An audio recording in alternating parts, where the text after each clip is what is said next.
हम पूरी बिहार की राजनीति में एक नया इनकलाब और एक नई तारीख लिखेंगे इंशाअल्लाह ताला। और हम यहाँ पर अपनी एक सियासी लीडरशिप को बनाएंगे। याद रखिए, किसी कौम के लिए, किसी समाज के लिए 50 और 70 साल का एक लंबा अरसा काफी होता है इस बात को समझने के लिए, इस बात को महसूस करने के लिए कि जब तक वो समाज, वो समुदाय अपनी एक सियासी लीडरशिप को नहीं बनाएगा, उनकी तकलीफ, उनके मसाइल, उनसे इंसाफ नहीं हो पाएगा। बिहार में आज मुस्लिम अक़लियत की आबादी 19% की है और 19% आबादी इतनी बड़ी आबादी है कि आपके बगैर कोई हुकूमत न बन सकती है, ना आपकी आवाज के बगैर कोई सियासी फैसले लिए जा सकते हैं। मगर हम अपनी इस ताकत को महसूस नहीं कर रहे हैं। मैं आपसे ये बोलने आया हूं कि आप सिर्फ वोट डालकर अपने घर में मत बैठ जाइए।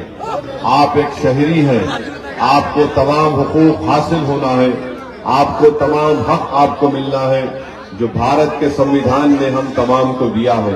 तो मेरी आपसे गुजारिश है कि अख्तरुल ईमान साहब की क़ियादत में जो बिहार में मुस्लिम अक़लियत और मजलूम अवाम की इंसाफ की लड़ाई लड़ी जा रही है, इसमें आपके साथ की जरूरत है, आपकी वोट की जरूरत है। और आप तमाम नौजवानों को पैगाम देने आया हूं कि देखिए, लड़ाई आपके लिए है। आने वाला मुस्तकबिल नौजवानों आपका है। बिहार में 60% आबादी, करीब 60% आबादी 25 साल से कम उम्र नौजवान लड़के और लड़कियों पर मुश्तमिल है। मैं बुजुर्गों से गुजारिश और अपील कर रहा हूं कि आप जब वोट डालने जाएंगे तो इन अपने नौजवानों के चेहरों को देखिए, इनकी हालात पर गौर करिए। आप इनको देखकर पतंग छाप के निशान पर वोट डालकर अपनी पार्टी को, अपने इत्तेहाद को कामयाब करिए। बरसों आपने मुख्तलिफ सियासी नेताओं को, सियासी पार्टियों को आपने वोट दिया, हमको क्या मिला सिवाय वोट डालकर आकर घर में सो जाना और उसके बाद हमारी तकालीफ में कोई कमी नहीं होती है। आप जानते हैं कि हमारे भारत देश में फिरका परस्ती उरूज पर है। मुस्लिम अक़लियत से नफरत इतनी बढ़ चुकी है कि आप ही के इस गांव के असगर अली साहब को ट्रेन में एक रेलवे प्रोटेक्शन फोर्स के सिपाही ने गोली मारकर उसको शहीद कर दिया था। याद है असगर अली आपको? आप बताइए, ट्रेन में उसको मार दिया गया, क्या गलती थी उसकी? कोई गलती नहीं थी। सिर्फ गलती यही थी कि वो मुस्लिम अक़लियत से ताल्लुक रखता था। मजलिस ये चाहती है कि हमको इंसाफ मिले। हम नहीं चाहते कि आप उन नफरत फैलाने वाली ताकतों का साथ दें। आप इंसाफ के लिए वोट दें, अपने रोशन मुस्तकबिल के लिए वोट दें, ताकि मजलिस की आवाज बिहार की विधानसभा में गूंजे, आपको इंसाफ मिले, हमारे नौजवान बच्चे और बच्चियों का मुस्तकबिल अच्छा हो सके। याद रखिए, मजलिस नहीं चाहती कि बिहार में दोबारा बीजेपी और नीतीश कुमार की हुकूमत बने। इसीलिए अख्तरुल ईमान ने लालू प्रसाद यादव को, तेजस्वी यादव को खत लिखकर कहा कि हमको इत्तेहाद हमसे कर लीजिए। हमने दोस्ती का हाथ उनकी तरफ बढ़ाया। अख्तरुल ईमान ने तेजस्वी यादव को खत लिखकर कहा कि मजलिस को बिहार में सिर्फ 6 सीट दीजिए। अगर आप मुख्यमंत्री बनते हैं या आपके इंडिया अलायंस को सत्ता मिलती है तो मजलिस के विधायक को मंत्री मत बनाइए। आप सिर्फ बीजेपी की फिरका परस्ती को रोकिए, यहां पर इंसाफ करिए 19% आबादी से।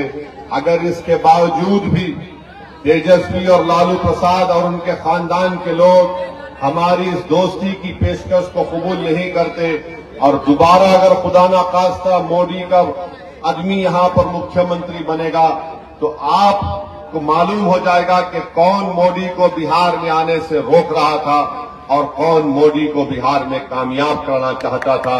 ये बात मैं आपके दरमियान में खड़े होकर कह रहा हूं। बार बार इल्जाम लगाते, झूठा इल्जाम, बी टीम, फुला टीम। अरे भाई, हम बी टीम नहीं है। तुम्हारी वजह से बीजेपी कामयाब हो रही है, हमारी वजह से नहीं हो रही है। کبھی یہاں کے مسلمانوں نے آپ نے کبھی بی جے پی کو ووٹ دیا؟ تو کیسے بھاجپا کا آدمی جیت جاتا ہے؟ جیتتا اس لیے ہے کہ یہ جو تیجسوی کا جو ووٹر ہے وہ مودی کے گود میں بیٹھ کر چائے پی رہا ہے۔ اس بات کو سمجھیا، یہ اپنے ووٹر کو نہیں سمجھا سکتے اور آ کر اویسی پر انگلی اٹھا کر الزام لگاتے۔ ہم تو دوستی کا ہاتھ بڑھائے ہیں، مگر یاد رکھو یہ کمزوری کی نشانی نہیں ہے۔ اگر یہ ہاتھ دوستی کی طرف بڑھ سکتا ہے، اگر تم نہیں سمجھو گے اور اگر تم اسی طرح غرور اور تکبر کے شکار رہو گے تو بہار کی جنتا کبھی تمہیں معاف نہیں کرے گی، کیونکہ تمہاری نادانیوں کی وجہ سے نقصان نہ صرف بہار کے بہاریوں کو ہو رہا ہے بلکہ دیش کے تمام غریب اور مظلوم عوام کو اس کا نقصان اٹھانا پڑ رہا ہے۔ بہرحال میرے عزیز دوستوں، بزرگوں، آپ تمام کا بہت شکریہ، آپ یہاں پر آئے۔